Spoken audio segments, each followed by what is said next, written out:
Okay, welcome to week 3. This must be super exciting.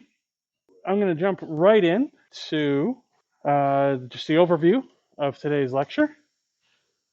A little bit of admin stuff, not a whole heck of a lot, and then we're going to talk an awful lot about your reading from the Theogony, kind of going over specific events from the reading and some interpretation of that reading. So admin stuff, the readings are posted. Sorry they were late. And quiz 1 has closed. Most of you did incredibly well. I hope quiz 1 was, at the very least, not annoying. Did anyone have any particular trouble with any questions in quiz 1? Any thoughts, any feedback? Or was it fine and just move on? Seeing some thumbs up. Okay, it was fine. Oh, yeah.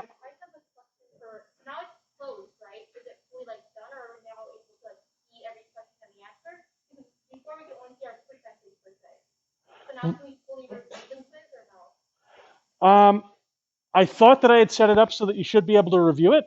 If not, it will be in the class. I'll change it immediately after class. Yeah, so you should be able to see what the correct answer was supposed to be if you didn't get the correct answer, as well as just go over the questions and what your answer was and so on and so forth. Okay, if that's not set up, it will be. I will set that up immediately following this class. Sorry, I couldn't hear that. Currently, yeah, okay. Yeah, so I'll fix that. I will fix that. Quiz 2 is up, and I can tell you that the settings for quiz 2 do allow the review after it is closed. So I thought I had done them both, but yeah. Quizzes due on Sunday now? Yeah, so I've been late getting the quiz up, and I don't feel it's nice to penalize you for that. So yes, the quiz is currently due Sunday. Next week, because I'll be away, it'll probably go up on Sunday again, and that may just be what we have going forward. I don't want to be too confusing, changing dates and due dates and so on and so forth. If it's working for people, then fine. It's not what I originally envisioned, but I mean, life is fluid. But as long as people are okay with that. Yeah, okay. I will let you know if I do eventually go back to the Saturday due date. So yes, guest lectures on, or anything else about quiz 1 or quiz 2? Okay. Guest lectures. You will have a new lecturer on Wednesday and Friday of this week. There's a guy named Tristan Ellenberger. He's a good personal friend and expert in the field. I'm not sure if we'll have creature feature, because that's kind of my thing. But if I can persuade him, we will. But I'll have to sweet talk him a little bit more. But because of that, we will have delayed audio and video from those lectures until I get back.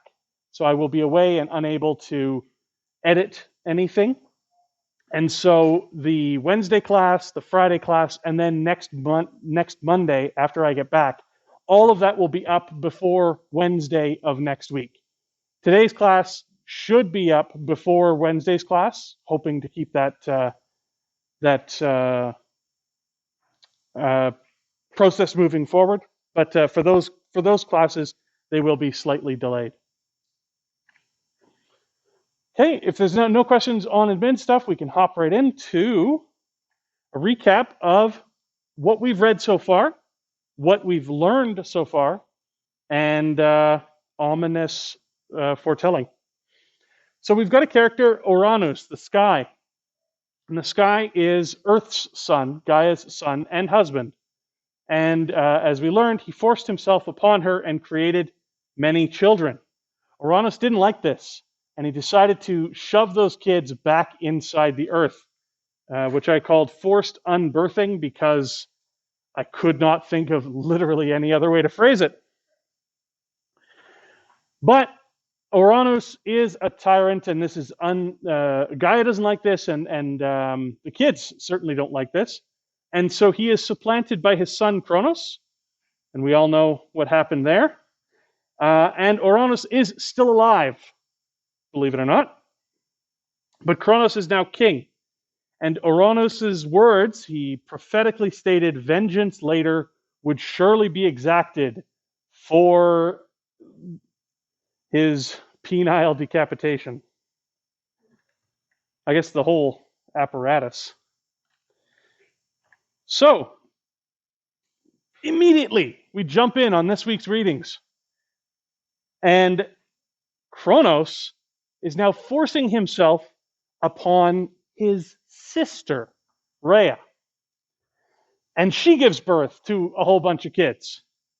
Hestia, Demeter, and gold-sandaled Hera, another one of those epithets, gold-sandaled Hera. Strong, pitiless Hades, the underworld lord, the booming earthshaker Poseidon, and finally Zeus, a wise god, our Father in heaven, under whose thunder the wide world trembles. You think Hesiod likes Zeus? Figure, based on that description, Zeus is kind of his guy. So what do we have here again in terms of cultural values? We have a repeated theme of incest. This is really not okay. And more misogyny and sexual violence. And it's normative. It's just taken at face value. And there is, again, interfamily, intergenerational violence. But we also have, in a genre convention, we have a repetition of a story beat. So this is sounding very familiar. This is basically Ouranos again.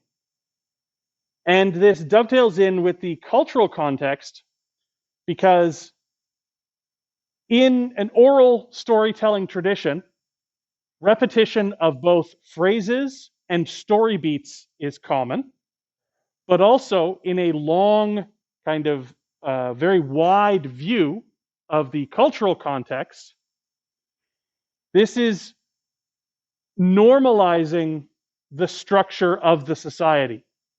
That violence occurs between family members, that violence occurs between loved ones, and that violence occurs between sexual partners. And I suppose that incest is common, but I mean, that one's a little too far for me just because it's really creepy and I don't want to talk about it. But these are the things that we can think of and we can glean from a mythological text, that it's telling us something about the society that it was composed for, as well as something about the genre it's in, and just the overall narrative. So, Rheia has a giant brood, and Cronos is the dad. What do you think is going to happen? Cronos doesn't do a forced unbirthing, but he does eat them. He just straight up eats them. As soon as they were born, as swallowed them all down, as soon as each issued from Rhea's holy womb onto her knees, with the intent that only he, among the proud Ouranians, children of Ouranos, should hold the title of king among the immortals. For he had learned from earth and starry heaven, that's Gaia and Ouranos, that it was fated for him, powerful though he was, to be overthrown by his child through the scheming of Zeus. Cronos wasn't blind. He kept a sharp watch and swallowed his kids. Rhea's grief was unbearable. Now this is similar to what happened with Ouranos and Gaia, but there are some slight variations. We have a prophecy from the generation before, basically saying your kids will supplant you. But there was no generation before with Gaia and Ouranos, so they didn't know. They came into the world with kind of just figuring things out, and lo and behold, violence was the answer. So we'll go into that a little bit more as we move forward. But Rhea's grief was unbearable. So what does she do? When Rheia was about to give birth to Zeus, our father, again, Hesiod really liked Zeus, she petitioned her parents, Earth and starry heaven, to put together some plan that the birth of her child might go unnoticed. And she would make devious Cronos pay the avengers of her father and children. They listened to their daughter and were moved by her words, and the two of them told her all that was fated. Yep. Pardon me? Because this is a precursor to the 2012 film. No, so this is another one of those scenarios where we've got something that shouldn't necessarily be a god, but it seems to be being personified. Now, I don't know specifically. I don't know if this is specifically making reference to a deity. I think that it may, in fact, not unlike the film, may in fact be referencing a group of deities, and that they they are called the Avengers. I don't think that one might be more for HBO though than yeah. But that's good. That's a good question. I will do some more research and maybe make a post on eClass about that if I can find an answer to that. So we seem to have Cronos is now the bad guy, and Uranus is now giving counsel. What the heck is going on? Cronos isn't the villain. Cronos was our hero in the last segment that we read. And Uranus and Gaia are acting together and helping out. And now Rheia is seeking vengeance, not just for her children, which have been consumed, but also for her father, which was the villain and was rightfully attacked. What do we think? I mean, I feel like I'm taking crazy pills. So does anyone have any idea what might be going on? Why might these shifts be happening in the story? Yes. Probably like when Cronos became king, right? Orana said that like the same thing is going to happen to you, you know? Like you're going to do the same thing as me. So that's probably the shit happening. But it's showing like Cronos is against his children now, just like how Orana is against his children. So I guess it's just like a curse, like a repeated thing that's happening. Yeah, and to kind of further on that, the story said it would happen, and since Hesiod is writing it, he can make it happen. So yeah, but yes, repetition and as part of it, yeah, and right here. I was just gonna find out the repetition, the word vengeance for the Avengers. It kind of links the two, like with Orana saying like vengeance will befall you, and then Rhea talking about how to take like the whole pay the Avengers line, like if you're going to pay vengeance, so kind of links them together. Yeah, that may be true, but I will caution that we are dealing with a translation.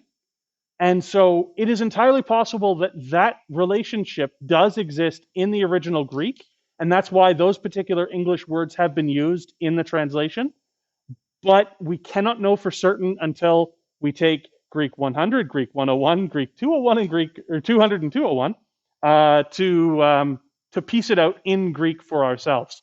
But that's a good thing to keep in mind. Just remember that it may not hold true because of the nature of the translation. Yeah. Maybe there should be some like I don't know, like you like Gaia and Rhea like forgiving, not really forgiving Orana, but like we're gonna set what happened aside because we're pissed at this guy kind of thing. Like it's like I'm so mad at this guy that I'm willing to work with you, but I'm not gonna forgive you just yet. We're gonna work together, and I might be mad at you after. Okay, so the villain teams up with the heroes to consult or to attack the greater threat. Yeah, like what's the saying? Like the enemy of my enemy is my friend or whatever. It's like if we have a common enemy, we Okay, I don't think I put that in there, so that's really good. Fantastic. What's your name again? It's Alexis. Alexis. So my niece's name is Alexis. Any other thoughts? Yes, right in the back there. I mean, that's queuing up Zeus. That's also that is also a strong possibility, and we'll see on my slide.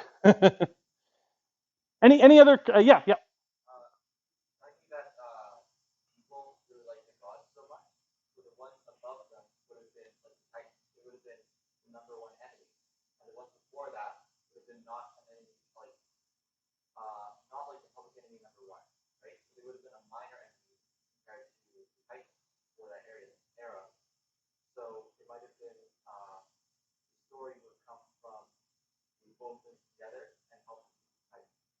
Yeah, okay, great. These are all fantastic comments. You guys are thinking about the material, and I love it. I absolutely love it.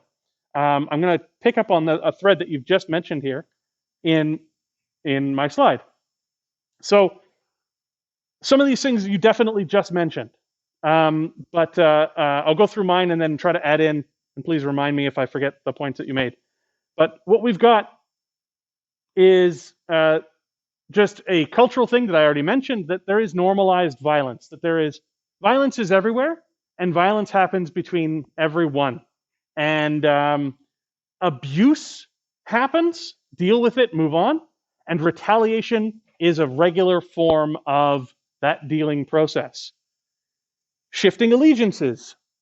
My enemy of my enemy is my friend. An ally today may be your enemy tomorrow. So this very on the ground, realistic idea of kind of political intrigue can be seen in the shifting nature of the characters in the story. And as you mentioned, in a literary analysis here, Zeus is Hesiod's hero. So cue up Zeus. Cronos needs to go. He needs a villain. So that is something to consider. And then just to kind of move on the point that was raised from this side of the room over here, it is clear. 1 second, I'll get to you in just half a second. It is clear, and I'll go over this towards the end of the lecture, that the Olympians are the everyday we know everything, or we think we know everything in Hesiod's mind, in Hesiod's world. He is explaining more about the Titans and those that came before the Titans, and he doesn't really explain the Olympians. He just kind of mentions them as if everyone already knows. So we'll talk about that more, but that may link in with the point that was made over here about the Olympians are kind of their heroes, and so the Titans are their villains. So if you keep going further back to Uranus and so on, they're less villainous just by distancing. So the question here. Yeah, I just want to kind of ask if you, in a sense, kind of foreshadow that Cronos would kind of later become the villain, when we kind of talk about his like aptitude for violence, with chopping off his head, Yeah. They also mentioned like how strange he was, and like he had this strange attitude, eagerness to do this. Yeah, they definitely they do mark him out as a little different, right? So it's not a guarantee that that would have resulted in him becoming the villain, but now that he is the villain, you're right. We can look back at that and see it as perhaps foreshadowing, or maybe as a kind of cultural value. Different makes you bad. If you're in a fairly conservative society that's on subsistence living, anyone who's outside the mold may cause difficulty for the rest of us. Your question, and then we'll move on. I just wanted to say shortly that this situation just reminds me of the modern phrase, like father, like son. And so violence in the first place, but then the son is also doing the same thing. And they were warned ahead of time. So, Yeah, I mean, there's this idea of father like son. Apple doesn't fall far from the tree. We have these thoughts and ideas that for whatever reason, children should be some form of copy of their parents.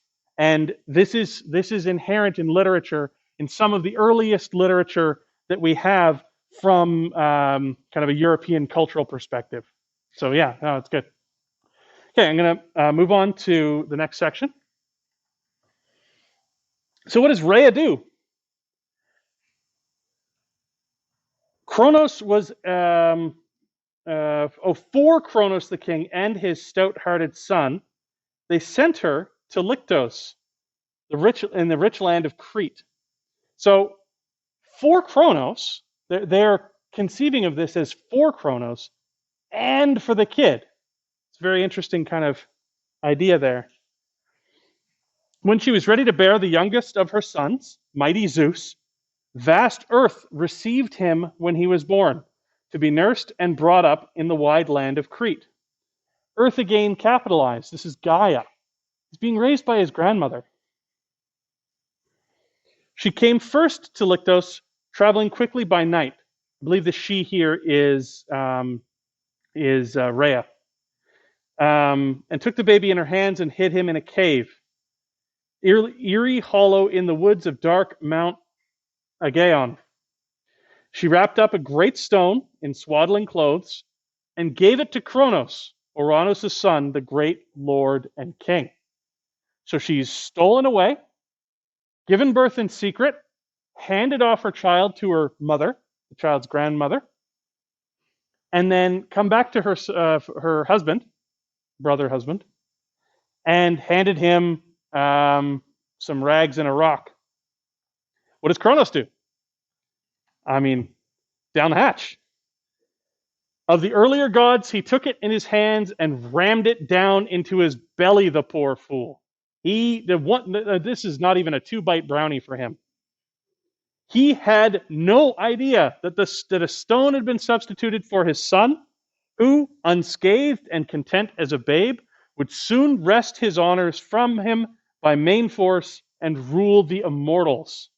It wasn't long before the young lord, this is Zeus, was flexing his glorious muscles. The seasons followed each other. Time passed on. So, Cronos is completely fooled. This is the Cronos that conspired with his mother and thought a little differently. I guess, he doesn't think like that anymore. It's just like, yeah, eat, done. Now, I wanted to take a little diversion just on this Cronos consuming his children motif. This is a relatively famous 19th century painting called Saturn Devouring His Sons. Saturn is the Roman version of Cronos. And as you can see, it's quite horrific. It's macabre. And instead of going down in one bite whole, these sons are literally these children are being devoured. They're being ripped apart. And instead of a mighty king, Cronos is depicted, Saturn in this case, but regardless, he's depicted more as, I can't even say a crazy person running around naked in a cave. That's basically the best way I can describe it. Now, this is a modern painting, well, modern as compared to the classical world. So why am I showing it to you now? One, because I find it very evocative, and I wanted to inflict it upon you on your syllabus, but thought better of it and found a way to throw it into the lecture. Two, I really, really like the fact that it's Saturn devouring his sons, not Cronos, because almost everywhere you will see it written as Cronos devouring his son. And I wanted to talk about at least a little bit, just to give you the idea that there really is out there this idea that you can't just talk about it, like you don't want to talk about the Roman version. The Roman version's later and lesser and bad. Talk about it as if it were the Greek one. We like this painting, so it's the Greek one. It's Cronos. That's not what the painter thought. The painter said this is Saturn. So I just wanted to bring that up again, just to kind of remind you of this authenticity debate. But also, this painting has a history of its own. This painting was not painted in a vacuum. There was a particular period of strife in Europe around the time that this painting was done. And it is plausible that what we have here is a very abstracted illustration of inter-family warfare on a European scale in a painting.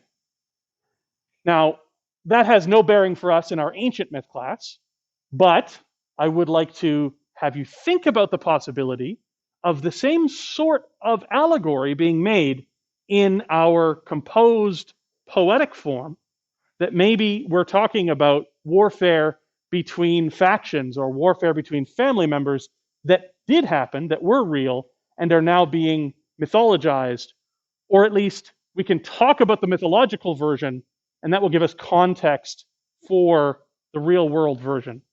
Art is always, not always, but art functions as a mediator. It allows us to process things that happen in real life. I'm not saying these are one-to-one parallels, but it's an interesting way to look at a thing without directly looking at it, if that makes any sense. So I just wanted to throw that up there. I just really like the painting. So Cronos has been fooled again. The great devious Cronos, gulled by Earth's clever suggestions. So again, Gaia is intervening, not Rheia. So, gulled by Earth's clever suggestions, vomited up his offspring.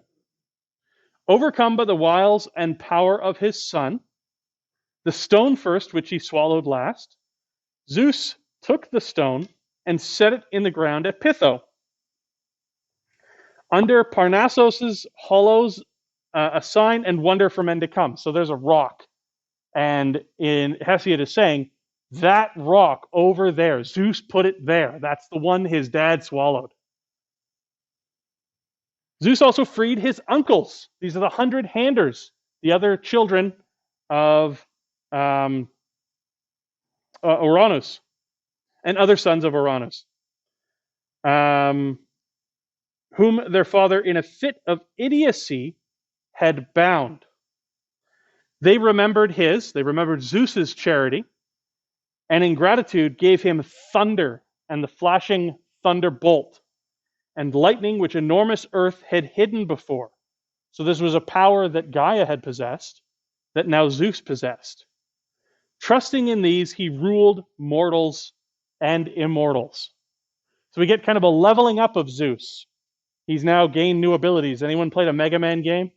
He's destroyed the enemy, taken their powers, and now we'll go on to the next boss fight. So I brought up that Rheia is, yeah.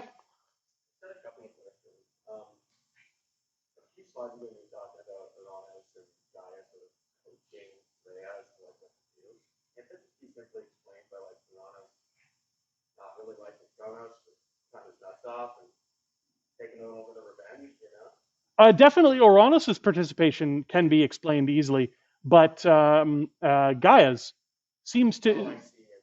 Yeah. Uranus almost certainly is a little pissed. But Gaia's participation is at the very least not immediately, not apparent immediately. Sorry, there are also some square-like parentheses. Yes. Were those sort of in the original text, and like, why are they there? That's covered in the in one of the intro sections. Whenever you're reading an ancient text, whether that's an inscription, whether that is a translation, that means that it is questionable exactly where that came from. So it's reconstructed in some way. It may be in one text but not another, or it may be only partially available, so they've had to extrapolate out what the whole thing was actually. So basically, if you see something written in square brackets, don't base the whole source of your argument on it, because that one, think of those as question marks. You can use it, but it is not the be all end all. No problem. Anything? I was just going to ask a question about the last slide. Yeah. I was talking about whom their father in a fit of idiocy had bound. Is that talking about Cronos or? Let's see.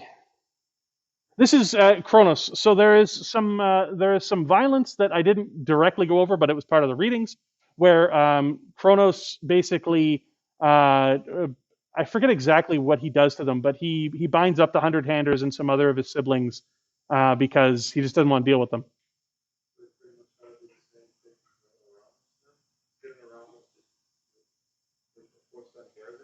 Yeah, it's not a full-on forced unbirthing, but it is definitely. I need you out of the way.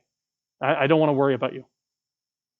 I think the 27th footnote is actually the Cyclops. Oh, is it? Oh, sorry, I've gotten that confused. Then, yeah, sorry, Cyclopses. I'm fully. I make mistakes all the time. Okay, one more, and then we got to move on. When you said that little line with the lightning and how Earth had a hidden before, when it with those ones, does Earth lose that ability, or they just both? It doesn't say in text. I would surmise that they both have it. That it's not transferred. That it's now just an ability that both of them have. Okay. So I want to contrast the characters of Gaia and Rheia. So these are two women that have had childbirth forced upon them. They don't seem particularly upset about the childbirth, but they are really upset about the children being taken away. In the one case, they're forced on birth, and in the other, they're just wholesale eaten. But they do it, they respond differently. Gaia actively plots against Uranos. She gains allies in the form of Cronos, and she participates by hiding Cronos in the deed that cuts his nuts off. Rheia, on the other hand, asks for help. She doesn't know what to do. She's less directly involved. She knows she doesn't like it, but she goes to her mom and her dad. And she does what she's told. She doesn't make the plan herself. She is told what to do and follows direction. She does participate in the deed, but is less active. And throughout the whole thing, she is directly assisted by Gaia at every step. So this is something to keep in mind, that we do not have a universal depiction, even two characters such as this that don't have a whole lot of fleshing out. There is some difference. And you might ask yourself, why might this be? Who might these be representations of? And how might this fit into a cultural context? So, next, the next story, yeah. Sorry, I just wanted to ask this, like, out of the two Gaia versus Rheia, who do you think would be kind of more of the ideal Greek woman at the time she was written? Someone who gets for themselves, or someone who just listens to men?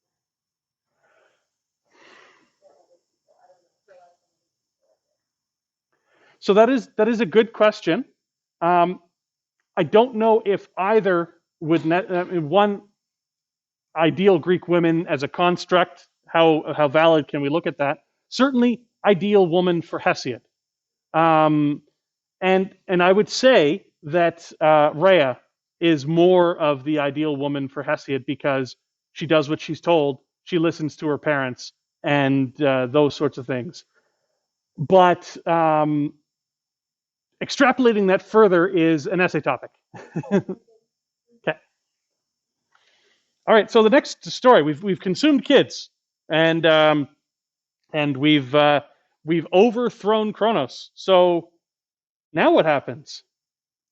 We jump right in to Prometheus, a character that you've barely been introduced to up to this point in the storyline. I'm not going to read this whole passage, but Prometheus is born of Yaptos and Clymene. He is brother to Atlas and ultra glorious Menoidius. Ultra glorious is just a word I'd never seen constructed before, and much like what was the phrasing of infinitely peeved? It just tickles me, these translations. Menoidius and Prometheus. Prometheus is characterized as complex, his mind a shimmer, and then there's also another brother, the witless Epimetheus. Okay. Who was trouble from the start for enterprising men, Epimetheus was, and he was the first to accept from Zeus the fabricated woman. Now again, we haven't been introduced to the fabricated woman, but we will be. So this is something to keep in mind again, that we are introduced to concepts before we are actually have them explained. Why might that be? Why? Because it's very confusing for someone like us reading through.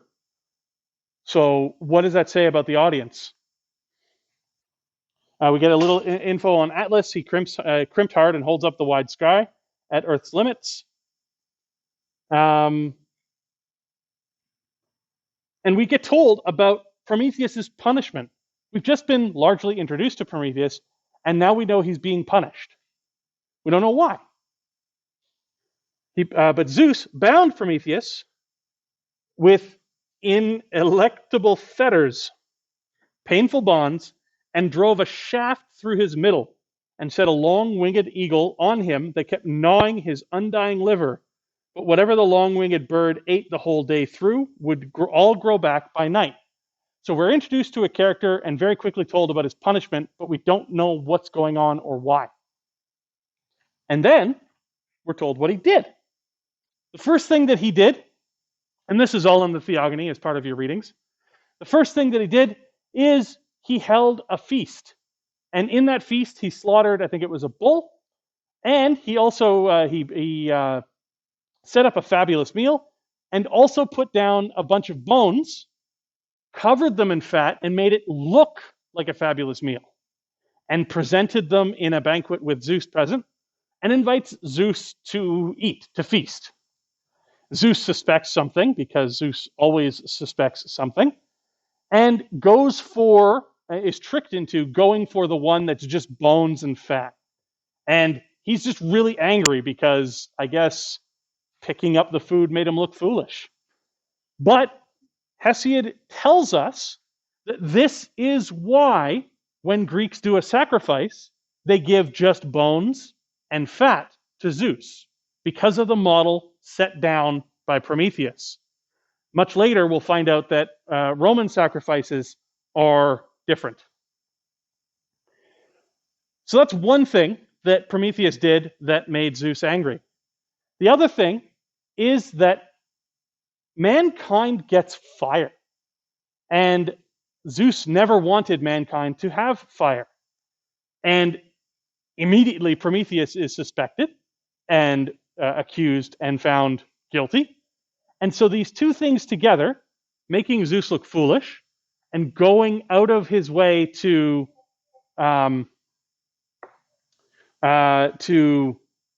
give man fire, for these things, Prometheus is punished. But Prometheus isn't the only one who gets punished. Man is also punished for accepting Prometheus's aid. And this slide, which actually has the text on there, what is the punishment? Well, to anyone really even remotely modern, this punishment is horrendous. Punishment is women. Men are inflicted with women for trying to seek out fire. And how are women created? Well, the lame god, this is Hephaestus, just molds one out of clay, and they doll it up real pretty. And how is it here? With a wreath of luscious springtime flowers, crowned with a golden tiara that the famous lame god had made himself, shaped by hand to please Father Zeus, intricately designed and a wonder to look at. Sea monsters and fabulous beasts crowded the surface, and it sighed with beauty, and you could almost hear the animals' voices. Everyone is entranced by this creation. We don't get her named, but of course we've named her at the top here. It's Pandora, the first woman. This is a construct. This is how women are characterized for Hesiod. They are a punishment. They were created, and they're pretty. Not exactly the way that we'd all like to have ourselves thought about. It gets worse, because not only are they a punishment, they are just straight up evil. And that evil is there to balance out the good that is man.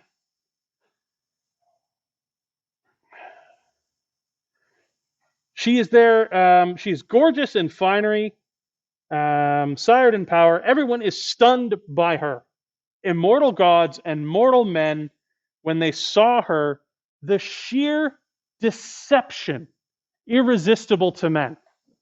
If any of you have ever heard people go on and on about how makeup is a lie, this is the same impetus. This, Pandora is done up. Pandora is done up very nicely. But instead of a thinking, breathing human being making themselves look pretty because they want to, she is being characterized as an object created, made to look pretty as a fake in order to deceive. And that is how all women are characterized. I believe in this passage, from her is the race of all female women. All women descend from Pandora. This is a condemnation of all women everywhere. Hesiod is not a modern man, or he is some men are in this way, and it is deeply, deeply disappointing.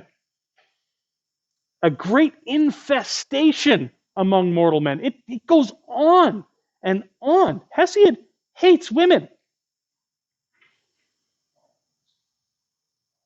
And he goes on about bees,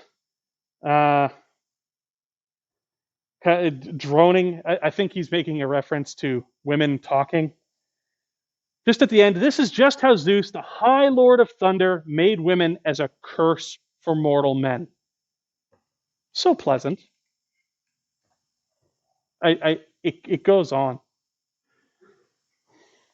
Because not only are you afflicted with these evil women, but even if you manage to escape women, there's still the evil that if you don't get married, you won't have kids. And if you don't have kids, no one's going to take care of you when you're old. And they're going to take all your property when you die. And that's women's fault? Like, it's absolutely astounding to read through this. And I mean, it's part of your readings. You should be reading through this, not necessarily as a guide, but just it is quite stunning. Yeah. Is Hesiod like hatred of women and like kind of also hatred of children? Like, can that be related to like why Olympians and Cronos like abuse their wives and like hate their kids? Author. And he clearly doesn't like the concept of like marriage and children.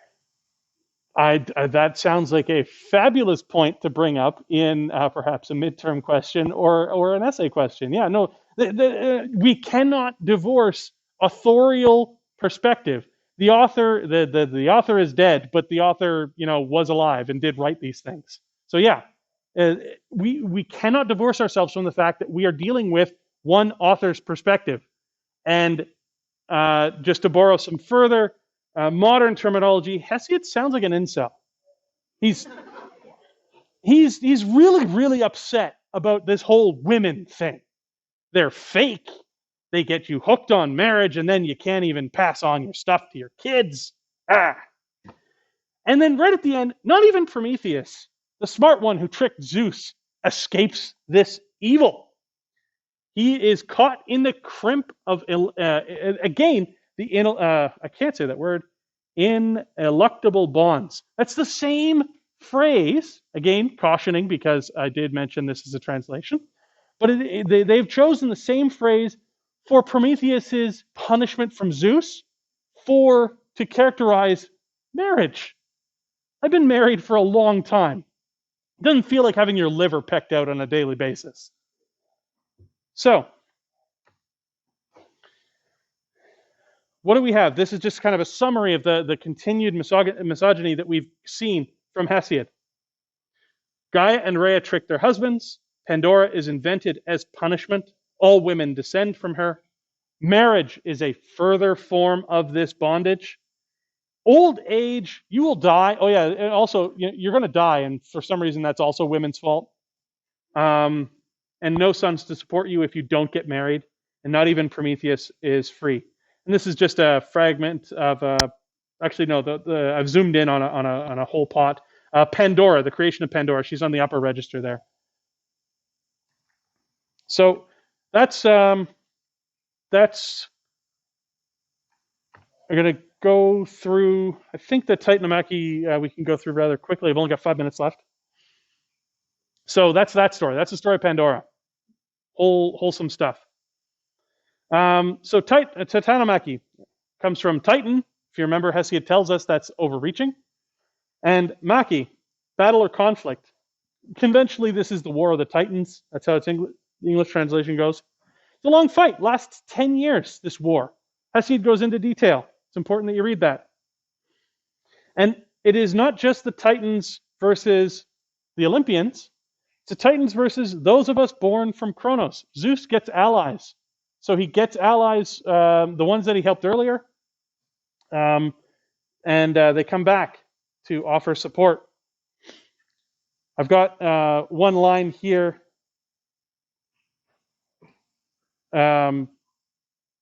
Zeus's speech during the Titanomachy. Hear me, glorious children of earth and heaven. While I speak my mind, for a long time now, the Titans and those of us born from Cronos have been fighting daily for victory and dominance. It's back and forth, and no one is winning. Of your hands, oppose them in this grisly conflict. Or show the Titans your strength, the invisible might. Of your hands, oppose them in this grisly conflict. Remembering our kindness. Remember how I helped you? After suffering so much, come back to the light from your cruel dungeon, returned by my will from the moldering gloom. So this is Zeus's speech to try and elicit more support and more allies. This is part of the turning of the tide. This slide seems to be... The 100-handers, I believe, come in here because there's 300 stones thrown. But yeah, so it's extra support. Yeah. He's trying to get support from those that are also born of Cronos, but are not, or of Uranus, but are not Titans. The Titans are the ones who kind of participated in the slicing off of the Venus. And then there are other children that he is getting support from.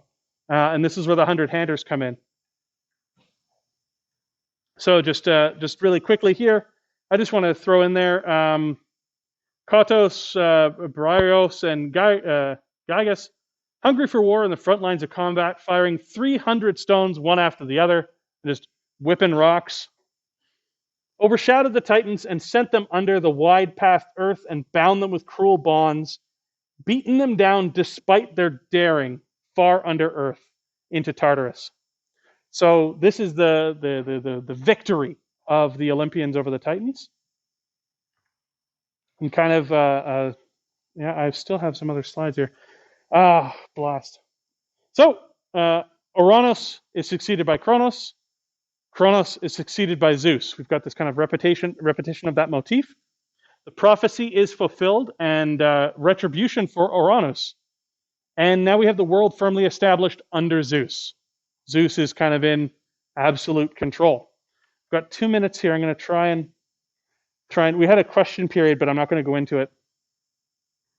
So what do we got here in the Theogony? We've got something that I've dubbed inverted storytelling. We hear of the Olympians before they're born. We hear about different heroes like Hercules or Hercules before they're introduced. Prometheus' punishment and freedom are before the crime, and the fabricated women before Pandora, and the Titanomachy is introduced after all of the Olympian stories. So what is this? What's going on? I was going to ask you, but now I'm just going to tell you. Cultural presumed knowledge. Hesiod presumes that everyone already knows the Olympians. He's got to fill in the gaps on the other stuff. And the genre, the mythography that he's writing is not strictly chronological. And it's in the text. It's right there that it jumps around. And it's not meant to be read as if one event is happening and then another event. It's kind of half feeling, half story. And just to kind of throw out there that his authenticity was inspired by the Muses, so he's got divine support in his story. So he's not too worried about making sure everything is 100% accurate to what we would consider. And then this is just a review slide to kind of go over what we did, but that's the end of the lecture. Have a good week. I should be available via email while I am away. I will see you all next Monday.